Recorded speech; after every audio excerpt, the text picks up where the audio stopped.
యావత్ తెలుగు రాష్ట్రాల్ని షాక్కి గురిచేసే కేసు. మదమిక్కి మృగాడిలా మారిన ఓ భర్త అరాచకానికి బలైపోయిన ఓ ఇల్లాలి కథ వింటే కన్నీళ్లొస్తాయి.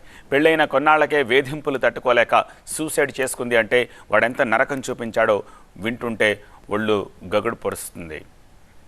విశాఖ గోపాలపట్నంలో వివాహిత సూసైడ్ కేసులో షాకింగ్ నిజాలు వెలుగులోకి వస్తున్నాయి. అత్యంత దారుణంగా భార్యను వేధించాడు నాగేంద్రబాబు. న్యూడ్ వీడియోలు చూపిస్తూ ప్రతిరోజు టార్చర్ పెట్టినట్టు తెలుస్తోంది. పెళ్లైన కొద్ది రోజులకే దారుణమైన లైంగిక హింసకు పాల్పడ్డాడు. తహసీల్దార్ సమక్షంలో వసంత మృతదేహానికి పోస్టుమార్టం నిర్వహించనున్నారు. అనంతరం డెడ్ బాడీని కుటుంబ సభ్యులకు అప్పగిస్తారు. గారాబంగా పెంచుకున్న కూతుర్ని ఇంత దారుణంగా వేధిస్తాడని ఊహించలేదని బాధిత కుటుంబం కన్నీరు మున్నీరవుతోంది. వికృత చేష్టలతో పొట్టన పెట్టుకున్న నాగేంద్రబాబును కఠినంగా శిక్షించాలని డిమాండ్ చేస్తున్నారు. అదే ఈ ఎలాంటి యూజ్ చేసి ఇలా చేయమని అలాగ ఉండమని అస్తమానం పదే అస్తమానం అదే టార్చర్. నాకు సెక్సువల్ బాగా హెవీ టార్చర్ ఎక్కువైపోతుంది. నేను తట్టుకోలేకపోతున్నాను అని చెప్పేసి 10:53కి ఫోన్ చేశారు. ఏమని అంటే బాగోలేదు, మీరు అర్జెంటుగా రండి అన్నారు. మేము ఇప్పుడు రాము, ఎర్లీ మార్నింగే వస్తాము, మీరు చూసుకోండి, మేము ఇప్పుడు రాలేము మిడ్ నైట్ అని చెప్పేసి మేము కాల్ కట్ చేస్తాం. మళ్ళీ ఫోన్ చేశారు. మళ్ళీ ఫోన్ చేసి బాగా సీరియస్గా ఉంది, తొందరగా మీరు ఆటో కట్టించుకొని రండి అన్నారు.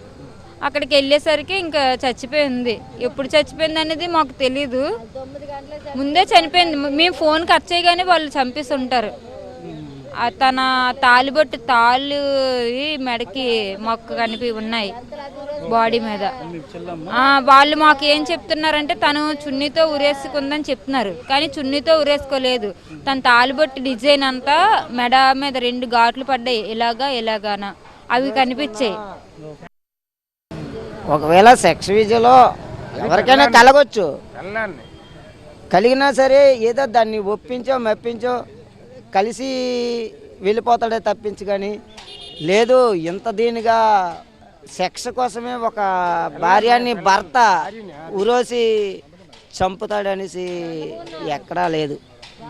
ఇదే మొట్టమొదటిసారి ఉంది. వసంత మరణానికి ముందు బావకు ఒక ఫోటో పంపింది. ఒక మెడిసిన్ ఫోటో పంపి అదేమిటో చెప్పాలని కోరింది. ఆ టాబ్లెట్లు శృంగారం కోసమని తెలుసుకుని మరింత షాక్ అయిందట.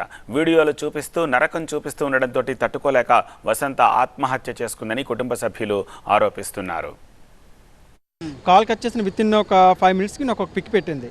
నేను అప్పటికి ఇంకా పిక్ చూడలేదు. ఇవ్వండి, నాకు ఈ పిక్ పెట్టడం జరిగింది. అమ్మాయి ఇది 9:35 అండి.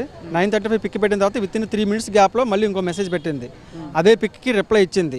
ఈ మెడిసిన్ మీ తమ్ముడు వాడుతున్నాడు, ఎందుకు వాడుతున్నాడు ఏంటి మీరు అడగండి, మీరు అడిగి తెలుసుకోండి, అప్పుడు నాతో మాట్లాడండి అన్నట్టు అడిగింది. బట్ ఏంటంటే 9:38 కదా, ఆ టైంలో మళ్ళీ ఇంకా డిస్టర్బెన్స్ ఎందుకు అని చెప్పేసి మేము పడుకుండిపోయాం. మాకు మళ్ళీ కాల్ 11:50 11:30 అండి, నియర్లీ 12 బిలో మళ్ళీ కాల్స్ వచ్చే వాళ్ళకి. అంటే సంథింగ్ ఏదో మళ్ళీ గొడవ పెట్టుకున్నారు కదా అని చెప్పి టేక్ రీజ్ అని చెప్పి నేను 2 టైమ్స్ కూడా నేను లిఫ్ట్ చేయలేదు. కానీ కంటిన్యూ కాల్ కాల్ చేస్తుంటే అప్పుడు ఫోన్ లిఫ్ట్ చేశాను. నేను ఫోన్ లిఫ్ట్ చేసి ఏమైందేమో ఏంటంటే అబ్బాయి నెంబర్ నుంచి కాల్ రావడం వచ్చింది. బట్ ఆ అబ్బాయి మాట్లాడలేదు, వేరే పర్సన్కి ఇచ్చారు. ఇలాగా మీ వసంతకి హెల్త్ బాగాలేదు, ఎమర్జెన్సీ బెహర్ హాస్పిటల్లో జాయిన్ చేస్తామని. కరెక్టే, మీరు హాస్పిటల్లో జాయిన్ చేశారు. రీజన్ అయితే మాకు కంటిన్యూ చెప్పలేదండి. అట్ ది సేమ్ టైం నేను 2 టైమ్స్ మళ్ళీ రిటర్న్ కాల్ బ్యాక్ చేసినా సరే మాకైతే అసలు విషయం చెప్పలేదు ఏం జరిగింది అనేది. మీ వసంతకి బాగాలేదు, మీరు రండి, మీ వసంతకి బాగాలేదు రండి, ఇదే తప్ప ఇలా జరిగింది ఏంటి మందులు మీరు చూపించారా?